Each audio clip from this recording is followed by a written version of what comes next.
I think everybody stays healthy, we got a pretty good chance, especially Liverpool doesn't look as strong. It's going to be between those two. I still wouldn't rule out Man City because they always find a way. Chelsea looks pretty good too. Man United looks terrible, thankfully. Today we got Joel Embiid. I'm Larry Nance. And I'm Rog Bennett. Joel Embiid, the Samuel Eto'o of the NBA. Switch the Play is presented by our great friends over at Olipop. My guest today is a 7-time All-Star, MVP, 2-time NBA scoring champion and gold medal winner on the 2024 US Olympic team. His journey to the NBA from Cameroon would make an inspiring movie script. But on top of it all, he's also a lifelong, madly passionate football fan. A man who has enough room in his heart for both Real Madrid and Arsenal Football Club. Indeed, as a kid he believed he could have Ronaldo-level skills for real. But at 7 foot tall and 280 pounds, he's become a gent who makes even Newcastle's beanpole striker Nicolas Voltemada look a little bit like Spud Webb. It's a joy to welcome back Mr. Joel Embiid. What's up, Rog? How you doing? Thank you for having me. Oh, it's a joy to be with you, man. You're speaking to us from Villanova. 12th NBA season lies ahead. How are you feeling? I'm good. Everything's been going pretty good so far. Played scrimmage that, every year we organize for the fans. Still being patient, taking everything slowly, but everything looks good so far. May that long continue, but we are here to talk about the football. And you grew up in Yaoundé, capital of Cameroon, West Central Africa, a country where football, soccer, is the dominant sport, largely because the national team, the indomitable Lions, were so magnificent. And you were a kid when Cameroon won back-to-back continental tournaments, Africa Cup of Nations, teams in 2000 and 2002 with the legendary Samuel Eto'o, Rigobert's song, legends of the game. Take us back there. What do you remember about watching those games and what you dreamed of? Once you're born, I think the first thing that's put in your hands is a soccer ball. So I wanted to be a soccer player, obviously, but obviously growing up on the game and watching our national team, Eto'o, African Cup winning. One that I really remember was the one against Senegal in a penalty. Just watching that generation of player, obviously you want to be at that level, and that's all you know. That's how we lived. I remember those moments. I think some of the most memorable moments were probably, the whole country. When Cameroon was playing, everybody was home.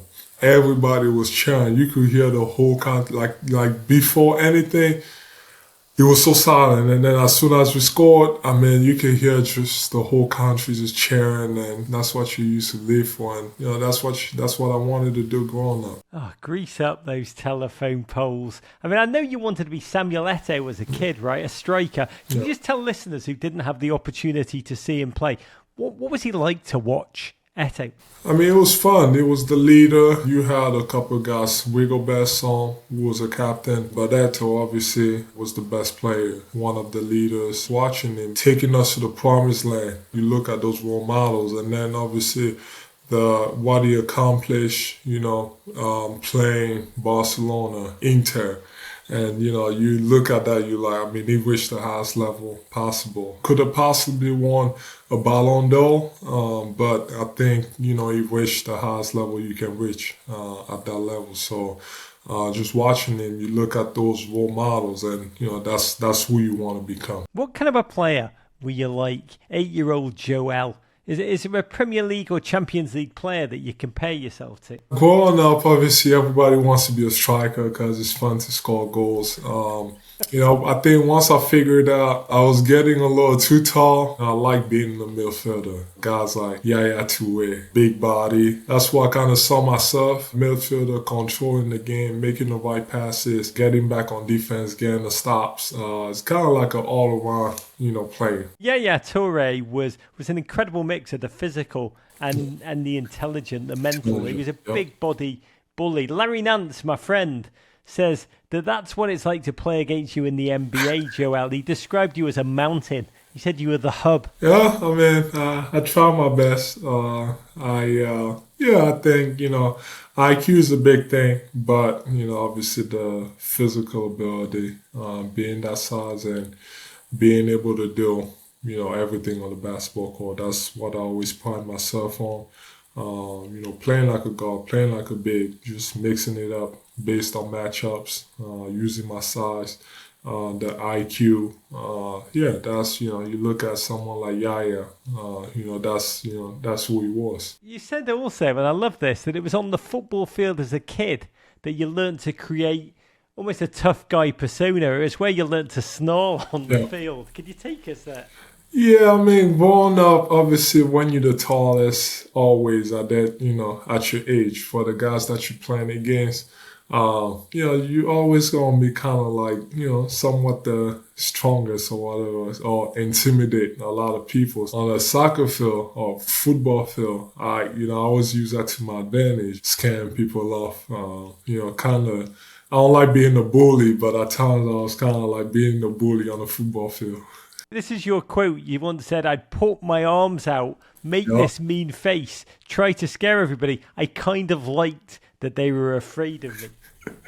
Yeah, I don't like bullies, but yeah, at times, you gotta show, who you are as an advantage.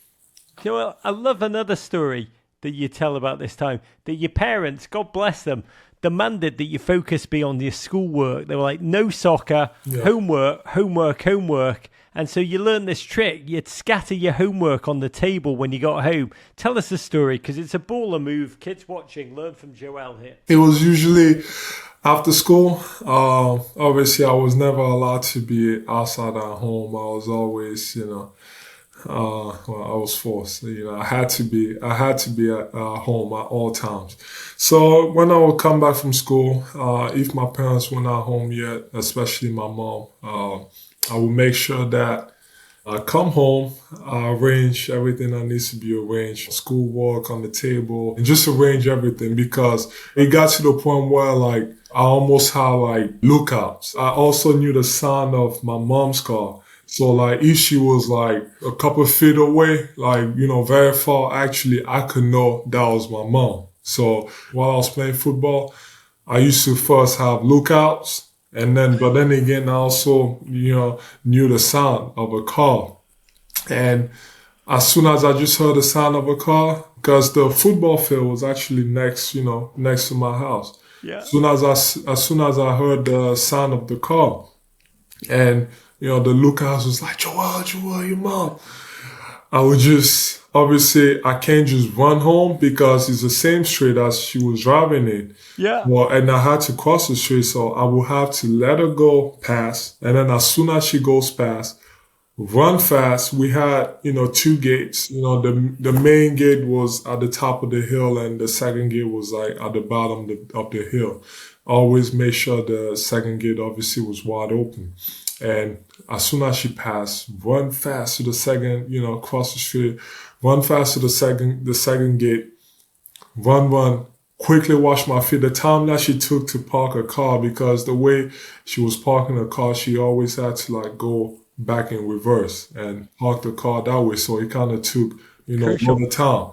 And just go back, run fast. Obviously, I was playing in, the dirt and everything. So I had to, it got to the point where I was a pro at it. I had to wash my feet quick, make sure I was clean, and then just go sit on the table, act like I was studying the whole time. This is like the finale of Ferris Bueller, but on a nightly basis. This is what kids watching Joel means by sports IQ. This is the level. This is the level of commitment.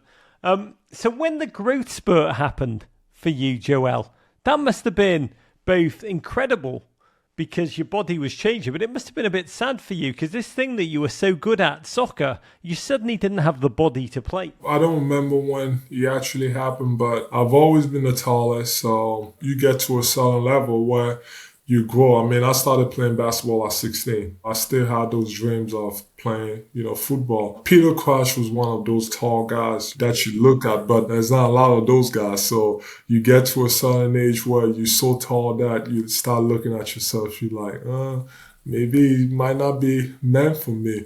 And then I just happened to be lucky that my dad finally allowed me because he was against it. He never let me try to play basketball.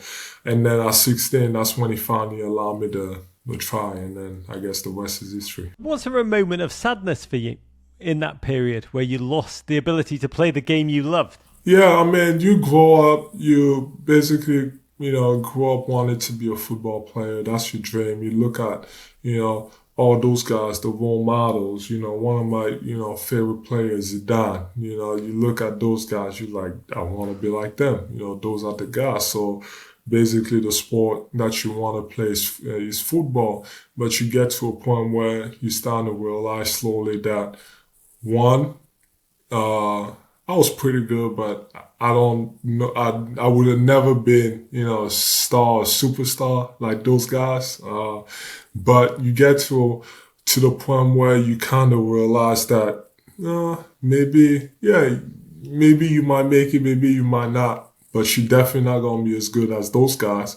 And then second, you also too tall, and the percentage of people that are that tall and also making it to that level and succeeding is, under probably 1%. There's not a lot of, Ibrahimovic, Peter Crouch, and now I'm taller than all those guys. So you start to realize slowly that that might not be it. But then again, at the time, I was also playing volleyball. Volleyball was another thing. I was actually supposed to, I got so tall to the point where I was playing volleyball, and volleyball was actually gonna be the escape, just playing volleyball. And I think at some point I was gonna go to Europe and, keep, going with the volleyball career and end up probably being a pro somewhere. Joel Embiid, the volleyball road not taken. That's incredible. I would have loved you to keep doing football and make it a game that's only played above the rim. Yeah. But you just said the amazing thing that you didn't even pick up a basketball until you were 16 years old, which is amazing because we now see footballers break through into the Premier League. Arsenal's Max Dowman just made his debut in the Premier League, age 15. Yeah. I mean, the kid is terrorising Premier League defenders. When you watch Max Dowman and realise you didn't even learn to play the game that you now excel at until he'd already become a professional, what does that make you think? Crazy. It's crazy. I mean, but then again, those guys, they've been playing, since they were 3 years old, 5 years old. And then they've been part of academies, since that time, since they were kids. It's kind of crazy when you think about it. He just made it as a 15-year-old, and in my sport, I didn't start playing until I was 16. And a lot of times that's when I struggle with, because I got a son, and he loves basketball. But then again, in my head, I'm like, there's a lot of different cases. There's a lot of people that start so early, and then by the time they get to this age, it feels like they've already reached, their prime, by 16. Especially once you start playing against guys that are more physical and more athletic or on the same level as you, that's when you start seeing like who's actually good. So that's why a lot of times like I struggle. Like I'm not gonna push, sports on him. The only thing that I push on him is football. Like he plays football every Sundays. But and anything else, basketball, tennis, whatever. Yeah. I'm not gonna push it on him. Is only if he wants it, and he seems to be in love with basketball. But that's where I struggle. Where I'm like, well, I started at 16, and then maybe I was lucky. I mean, it takes a lot of work to be able to make it to the NBA within 3 years of starting playing basketball. Maybe a little bit of luck, but it took a lot of work. So that's where you like, well, if I started at 16, why should any kid start playing basketball like 6 years old? That's where you gotta kind of find that balance. But going back to him, making it at 15, and he's good. The first game he came in, didn't he get like a penalty or something like that? He made an instant impact. He terrorized the back. He was. I mean, I was watching. I'm like 15 years old, first appearance with the pros, and then he came in just dribbling around everybody. I'm like, whoa, he's gonna be good. Larry Nance once told me he watched your footwork on the basketball court, and he said that he sees the footwork of a footballer. Yeah, there's a lot of similarities. Akeem was another one that started so late and, made it into basketball, and he kind of credits his football skills, to be able to, get better so fast. I think, yeah, you could see that. I think there's a lot of similarities where, it was easy. And then I've always been the type of guy to observe, and then you show me one thing, and I'm able to do it after one or two tries, and just pick stuff up, so fast. But then again, if you're not coordinated enough, or if you don't have a good footwork, that's not going to be possible. And that goes back to football, using your feet and having soft feet. When you began in the NBA, you mentioned the great Hakeem Olajuwon. You looked up to two players, Hakeem and Kobe, who were both obviously elite winners, but they both loved football growing up. And I wondered whether that was just coincidence for you. Kobe is actually the reason why I wanted to play basketball. I remember watching the finals, and I was like, man, I like this. And Lakers were my favorite team, and then Kobe was the guy. And then from that moment, that's what I want to do. I want to play basketball, because I also saw a lot of tall guys. I'm like, well, I'm pretty tall too. And, this sport seems to be extremely fun. So that's what I want to do. So from that time, that's when I was like, I want to be a basketball player. But my dad didn't allow me, because he wanted me to be a volleyball player. And then it took, 4 or 5 years for him to finally let me play basketball. So Kobe was like the guy for me, where I was like, you got me into this. And then obviously Akeem. One of the first tapes that I ever gotten was a collection of the best big men in history, with all the moves that we're doing. But Akeem stood out to me. You look at his story, 15 years old, I think that's when he started, played soccer, grew up in Nigeria, Africa, and came over to the state. And what he's accomplished, that was the perfect story to kind of model and follow. Let's talk about Joel Embiid, the football fan, because you are mad for the game. To take us back to the beginning and how you chose Real Madrid as your team. Was that back from like day one, young Joel Embiid? Yeah. I think growing up, I like winners. I hate losing. So it was easy to kind of go for Madrid because of their rich history of always winning the Champions League, La Ligas, and everything they've ever accomplished. The time of the Galacticos, that's when I really, really fell in love, with Real Madrid, all the superstars that they had, and the way they played the game, so fun, and just a bunch of great players just put together and, just playing their best. So much talent they have right now. Vinicius Jr, Rodrigo, Mbappe. I know you're a massive Jude Bellingham fan. They've got a new coach, Xabi Alonso. He's going to make it all click together like the LeBron, Dwayne Wade, Chris Bosh, Miami Heat, and not have them just be like kind of 2021 Brooklyn Nets. Yeah, I think, and it's taking time, but, so far they look pretty good. Obviously,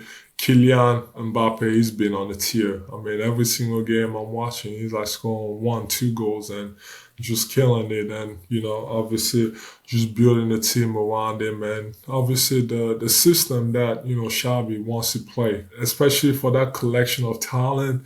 They're not really suited for it, but they're willing to learn. They've adopted and they play so well, that type of pressing style. And the one thing about winning, you gotta do whatever it takes to win.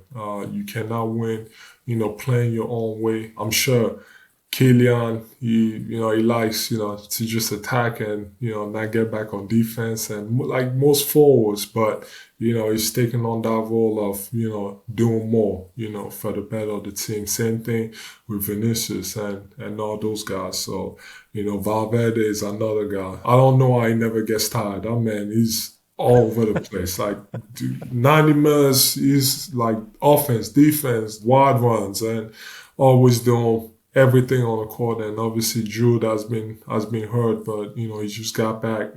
Obviously same thing. The that rate, of doing everything on the field, offensively and defensively. So great collection of talent, and but I think they also understand, that they kind of have to get out of themselves to be able to win.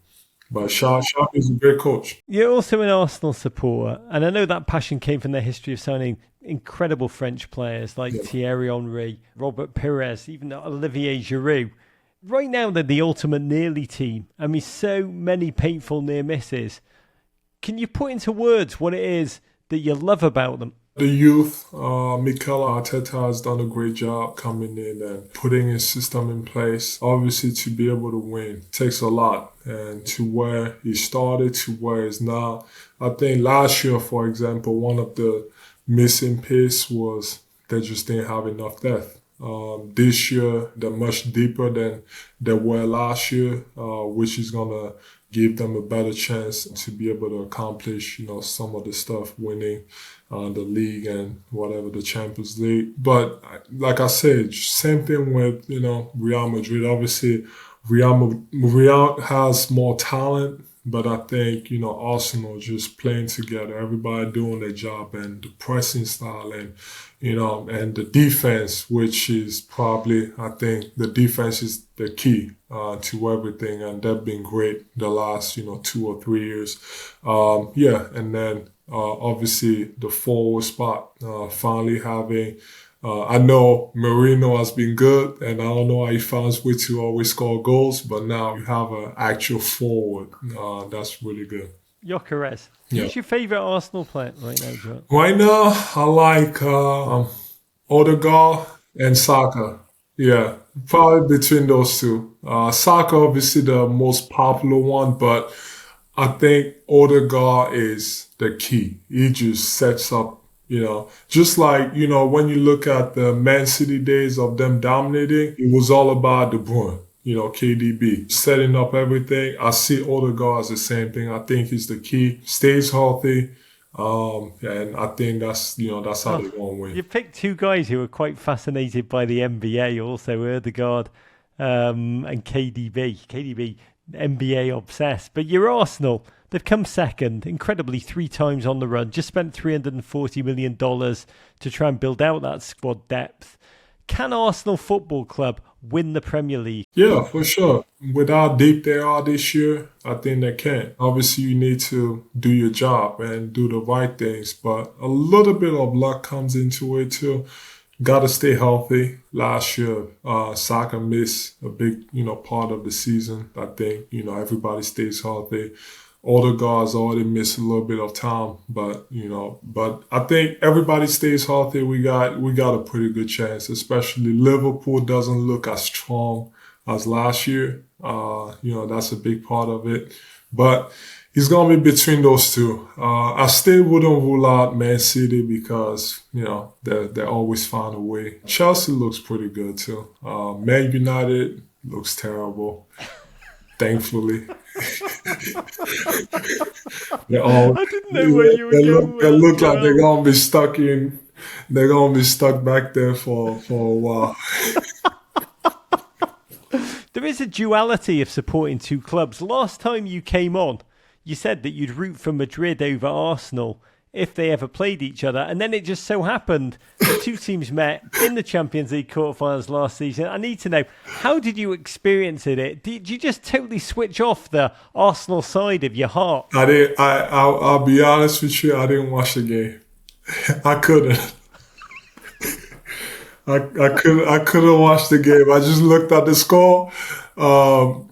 Madrid comes first, and then Arsenal. But I support gladly that obviously in different leagues, so it's easy to just support, both of them. But when they did play last year, I was so mad when the draw came out and they had to play each other. I was like, I can't believe this. Like even my teammate, Nafal Soccer, that were giving me a lot of crap about it. So I was like, God, and then I actually have Bona is a huge Arsenal fan, and then he was like, "Oh, what you gonna do? What you gonna do?" I'm like, "Yo, don't worry about me." Like, so I didn't end up watching the game. I just looked at the score. Arsenal won. I was happy, but it's a win-win situation. I mean, you're not happy for Madrid, but then again, your other team won. So It's in Declan Rice, who had never scored a free oh kick my in God, he scored two. Yeah, it was like watching Shaquille O'Neal suddenly bury 20 straight free throws. It was that astonishing. But he's so good. Obviously he takes care of like the corners and he has it.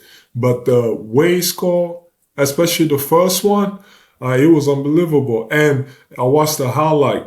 Yeah. Man, if it wasn't for Courtois, it would have been probably, especially, what was it? Was it the first or second game? Arsenal could have probably scored 10 goals if it wasn't for Courtois. Courtois, another massive NBA Yeah. fan. God bless. The reverse Yeah, I know. commute is I amazing. know him pretty well. He's come to a couple games here in Philly actually to watch one of our games, and then obviously I caught up with Dan Chouameni. I do need to say, talk about teammates who love football. Your coach, Nick Nurse, recently went to Manchester to visit Pep Guardiola at the Manchester City training ground. Oh, I didn't know that. I was going to ask, as he talked about it, I wondered whether Pep was trying to make Erling Haaland some kind of NBA centre.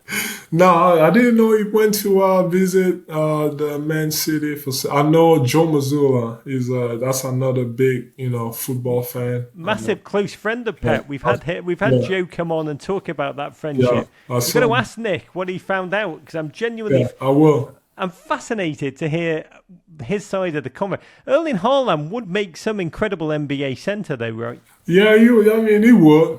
You still gotta be able to. You still gotta be able to do this. It's not just about being fast and just like you gonna get to that level.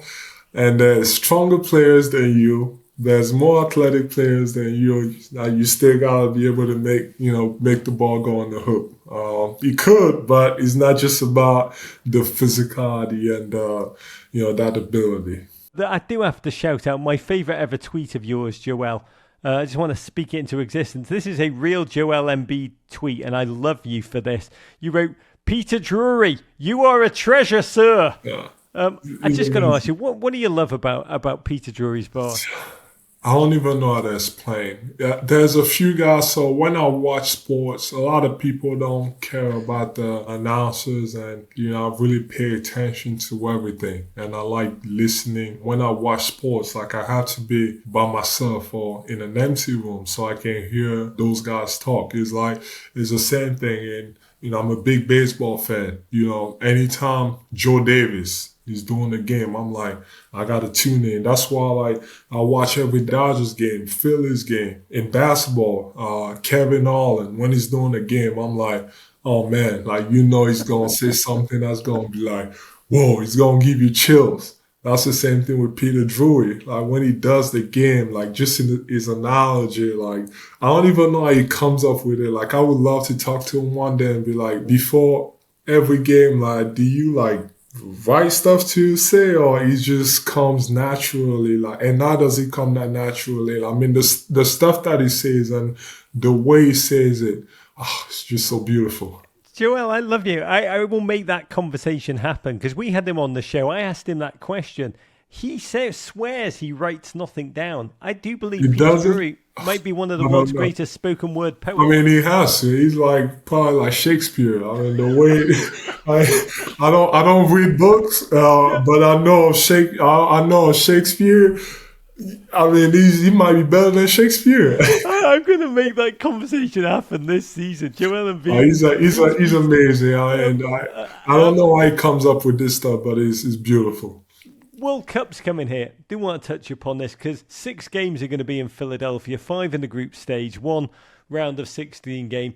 Can you describe the Joel Embiid excitement levels between 0 and 10? And how do you think it's going to change football in the United States? I mean, football has already changed a lot. I mean, there's more fans than there were a couple of years ago. I think, it started with even the Premier League, fan fest, that they do every single, Sundays. And, you can see how many people come, just to watch, Rebecca Law and, and all those guys. So I think it's already huge, but having the World Cup here is going to be, even bigger. I'm excited. I'm going to be all over the place. I've never been to a World Cup game. So I'm gonna go to a lot of them, especially follow, some of the best teams. Hopefully Cameroon makes it. Right now it doesn't look likely. Second in qualifying right now. And Probably going to be going to the playoffs, huh? Yeah, so hopefully, but it's gonna be hard to finish first. So I don't see that happening, finishing first, because who's first? They gotta play Eswatini, and you got Spain. They're probably going to be the favorite. France. So follow some of those teams. England has a pretty good collection of talent, but I was just asked that question in Abu Dhabi about England, having a conversation, and I said, I like the talent, but I feel like for some reason we always talking about is coming home, but they always choke. England is going to choke again. Okay. We know how that goes. Okay. We hear it every year, but that happens every single time. That made headlines everywhere. It was like Embiid slams England's World Cup chances. Amazing. No, but they have a chance. They got a great team. Look at the collection of that talent. Amazing. He's got to put it together. Tamasu, he's a great coach. So they're going to be tough. What about the US?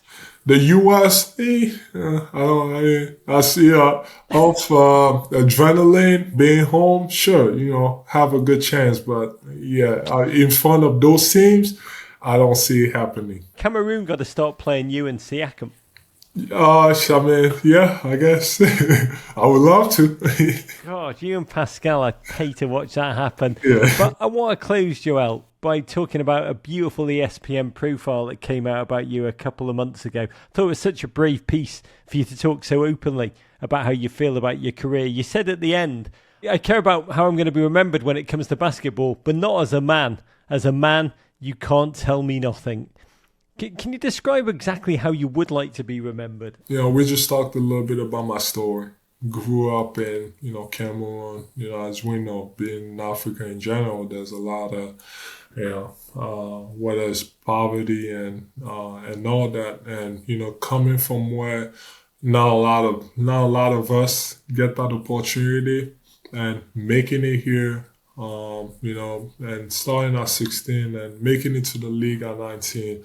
Like I always say, my life is a movie. Everything happens so fast. And being, at this, even then, when I made it, I missed my first 2 years. Everybody was like, because of the type of injury I had, he would never step on an NBA court. And then coming back and, obviously I fell short of winning a championship so far, but, winning league MVP, which, is one of the hardest things to do, so it's tough. So having seen what I've accomplished, so far, is great.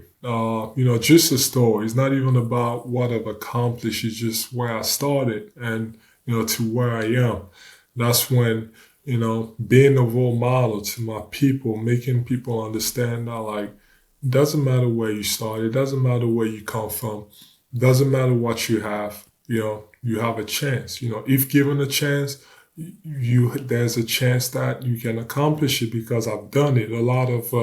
There's a few other people that have done it. So, that's why I was like, me always giving back. That's why I'm like, that's how I really want to be remembered, as a man, because I've accomplished a lot. And, based on where I started, it's like, it doesn't matter what you say about me. From where I started and what was said about me, there's really nothing you can say to me that's going to change anything. So, and I want to be remembered as a man is just, always giving back, helping the less fortunate, telling people stories. That's one of the biggest things. Well, Joel, thank you for coming and telling me your football story. I find you, honestly, listening to you, it's incredibly inspiring, just the amount of tenacity that your story embodies, which I do think is one of the most important values to you, to your family, to your team, to all your teams. Yeah. Thank you. Appreciate you. Appreciate Big you, love. Rog.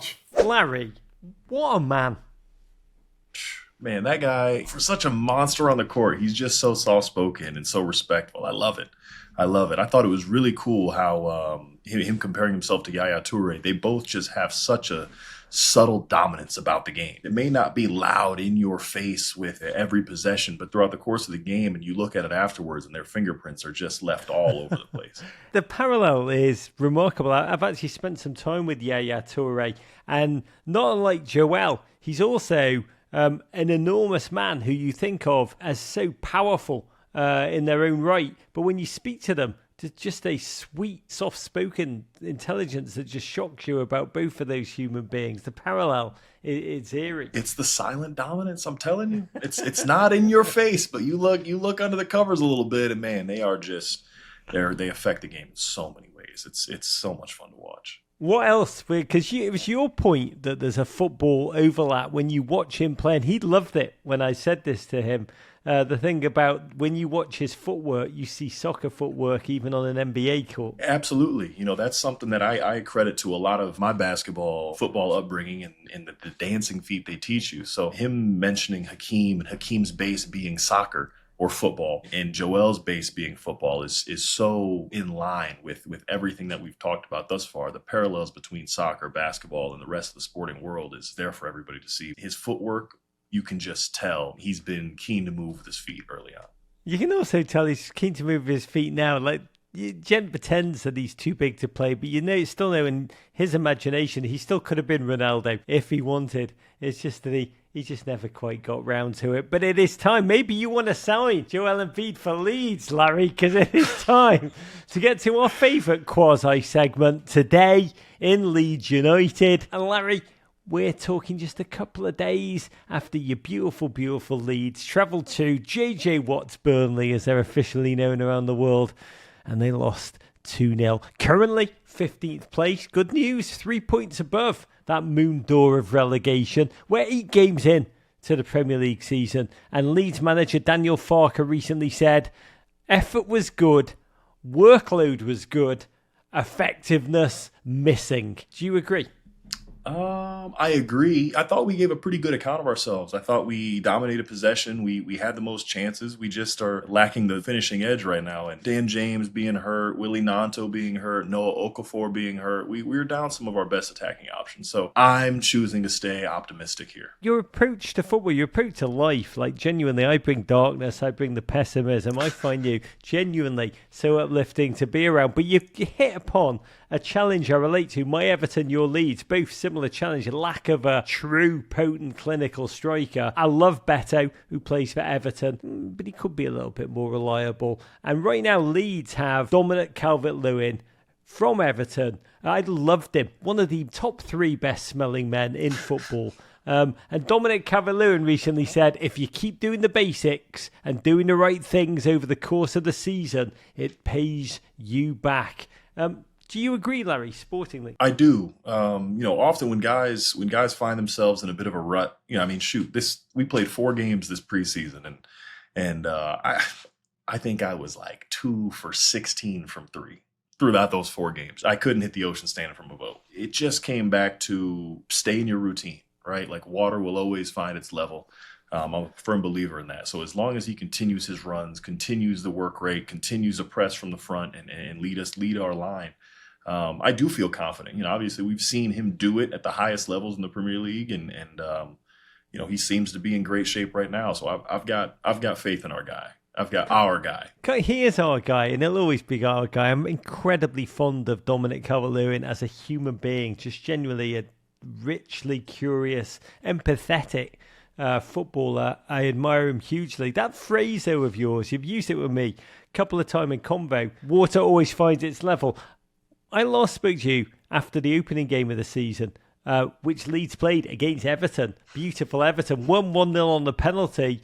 The scene, let me just say, seemed very generous. I kind of mentioned, ultimately, do you believe in payback? Do you believe luck breaks it even out over the course of a season? But, in a way, water does find its level. I agree with you. And I would have really thought that our 95th minute own goal against Fulham would have been the leveler for us. You know, that I was really hoping that may have been our karma paid back, but apparently not. You know, we've still got to pay our dues for, you know, getting one over on Rog's Blues over there. The bald toffees.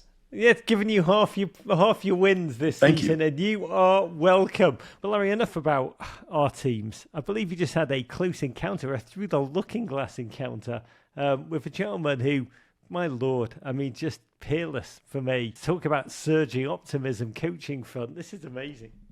I'll tell you what, it was one of my better days of practice ever. When I walk out from the locker room, and there's this gentleman sitting on the bench that I know right away.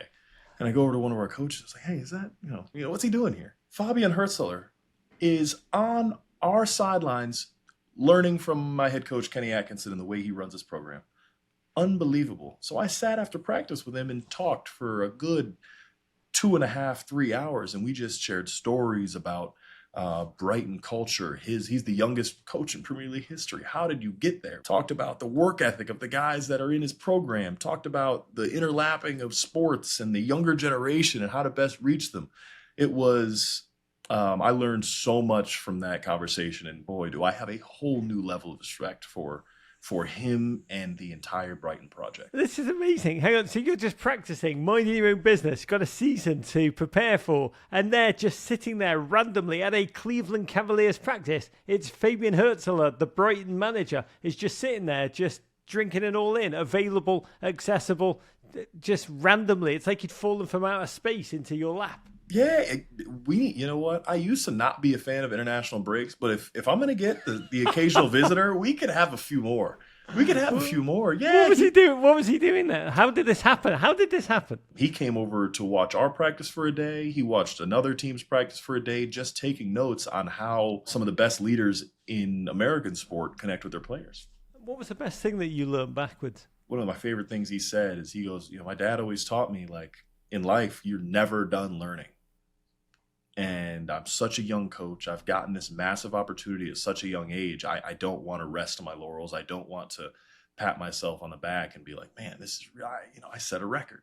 No, I want to set another record and another record and another record. And I think the best way to do that is to learn from not just the best minds in your own field, but the best minds in any field.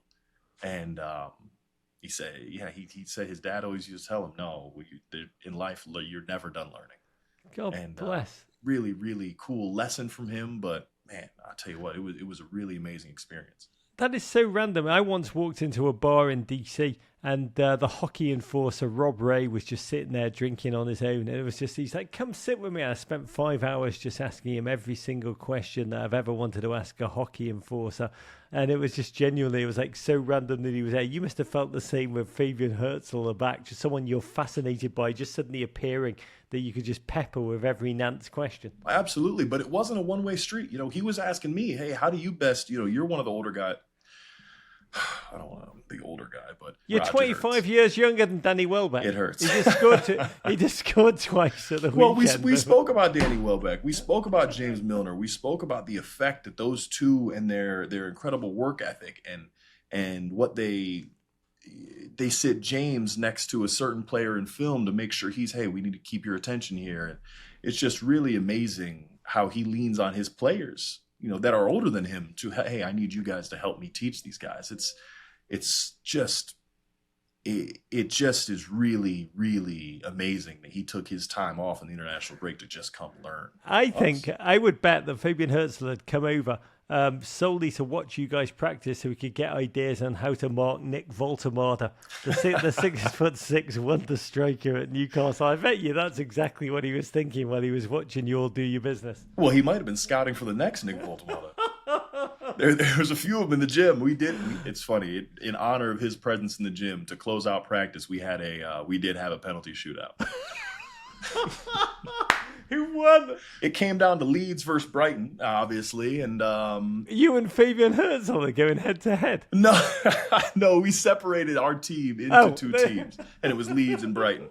And the final kick came down to our head coach Kenny Atkinson, and skied it. Like Harry Kane in the World Cup, even the greats, Kenny. It's how you rebound from those moments, Kenny Atkinson. Take it from me, baby. I take it. Kenny Atkinson was playing for Leeds, Larry. Of course, yeah. Anybody that was worth their weight in anything, yeah. Come on over. We may not have the biggest transfer budget, but I can recruit you. Kenny, Google Panenka. I've just given you a gift, baby. But I do want to just say on season's eve, from an NBA perspective, Larry, congratulations. You're about to start your 11th season, which is hard to believe how quickly time passes. But how are you feeling on the eve of a season? Are all season's eves the same, or does this season's eve feel particularly special? I would say this season's eve feels particularly special. There's a lot of reasons why. Obviously, I'm back home. There's so much that goes into it. I get to wear 22 again. There's so many things that go into it. But I think the biggest thing, and another one of my favorite quotes is actually from Monty Williams a few years ago. He said, "Pressure is a privilege," and I feel pressure. For the first, Atlanta, I had my fun there. New Orleans was a blast. Portland, was great as well. But I haven't felt that pressure of being on a real winning team in a long time, and I'm really excited about feeling nervous.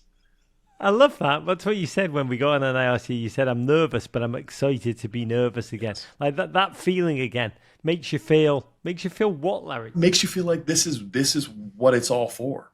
You don't dream when you're playing basketball in the backyard. You don't dream of not making the playoffs. You don't dream of starting a season with knowing that, the reality is we're going to be in the lottery. I get to wear my dad's number for my hometown team in the best chance they've got to win a championship in years, and I get to be a part of it. My hands are shaking. I got butterflies. It's the best feeling in the world, and I'm just very fortunate and grateful to be able to feel pressure. I cannot wait to watch it. You're coming to New York to start the season, Larry. I wish I was here. I would be there with you, but I'm looking forward to watching you more than I can say week in, week out in the months to come. I'll have enough hecklers there. I don't need you over there shouting about down at Calvert-Lewin at the free throw line, okay? I don't need it. Larry, I'm coming to support. I'm coming. By the way, I am coming to Cleveland this season. I am going to come to your town, and I'm going to come and watch you. Bring it. With my own heart, my own soul. I am all in on the bloody Cavs this season. It is time, baby. But it's also time for questions from you beautiful listeners of Switch the Play. You can email your questions for the mighty Larry at switchtheplay@meninblazers.com. First up, we got one from Jacob in Boston, who says, "Larry, San Antonio Spurs great and fellow ball knower Victor Wembanyama has announced that he's working on starting, quote, a supporters section at home games this year. God bless Wemby. He wants the sections to have, quote, chants, drums and flags going through games similar to his beloved Paris Saint-Germain Ultras. I love this idea. Larry, is this a good idea, and can you see it taking root across the league? I think it's an outstanding idea. The NBA is constantly stealing ideas from European football. Our in-season tournament and all that. I would love to see an ultras section. Man, it would be so cool having the chants and the tifos, and it would just be pretty cool. I'm all for it. If Wemby can get it going in San Antonio, I'll take notes and see if I can start my own here in Cleveland.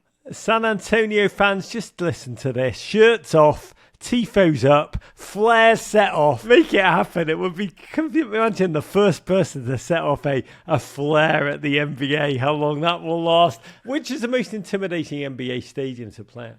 Ooh, I got two answers. So the first one, Golden State's old arena, Oracle. Man, when that place got rocking, it was rocking.